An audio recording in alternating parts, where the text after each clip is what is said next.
Naging maganda ngayon ang simula para sa Minnesota Timberwolves sa pangunguna ng mabigat na opensa at sa matinding depensa. Malawakang itinuturing na isa sa mga pinakamakabagong isip sa NBA ngayon, ang head coach ng Minnesota Timberwolves na si Chris Finch na nagtatrabaho kasama ang isang hindi kinaugalian na roster na puno ng laki at haba ng katawan, umaangkop dito sa mga malalaking tao ang kanilang depensa at ang kanilang mga trabaho tulad ng mga pick-and-roll play. Sa isang punto ang koponan ay magiging sapat na malakas kung merong isang uri ng pagbaril sa opensa. Nagtatampok ang panimulang lineup ng Wolves ng dalawang 7-footer na sina Karl Anthony Towns at Rudy Gobert, kasama ang dalawang pakpak na may napakalaking haba para sa kanilang laki na sina Anthony Edwards at Jaden McDaniels. At nandyan din na tumutulong sa labas na sina Naz Reid, Nickeil Alexander-Walker at Kyle Anderson. Ang mga pinagsamang wingspan ay isang mahalagang bahagi kung bakit ang Timberwolves ay sumakay sa isang 8-3 na record na pinalakas ng pinakamahusay na depensa sa NBA ngayon. Bumababa si Towns sa lane bilang isang pick-and-roll na defender. Ang double big lineup ng Towns at Gobert ay nakatanggap ng maraming atensyon noong nakaraang season, karamihan ay negatibo. Ngunit kahit noong nakaraang season na sila ay nahihirapan, ang depensa sa dalawang iyon sa court ay palaging maganda.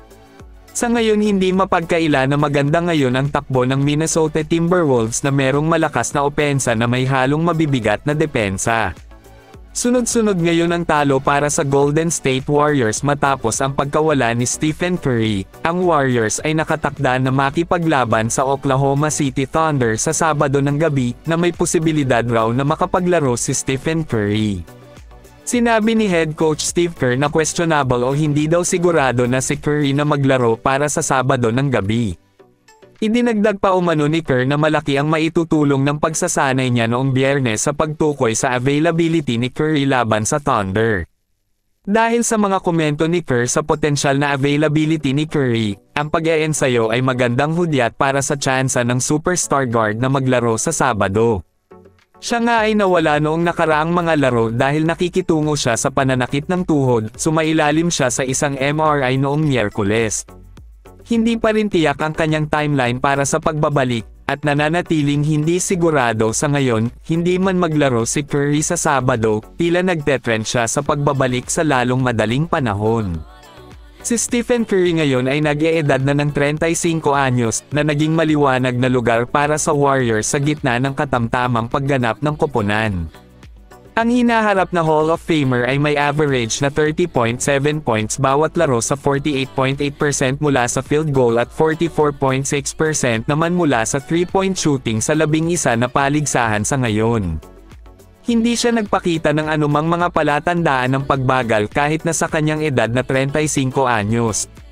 Samantala mahina ngayon ang performance ni Klay Thompson at Andrew Wiggins, habang si Draymond Green ay nasa spindi kamakailan dahil sa alitan kay Rudy Gobert ng Minnesota Timberwolves. May oras para sa Warriors na baguhin ang mga bagay-bagay at magsimulang manalo sa mga laro, isang bagay na magiging mas madali kapag opisyal nang bumalik si Stephen Curry mula sa kanyang injury.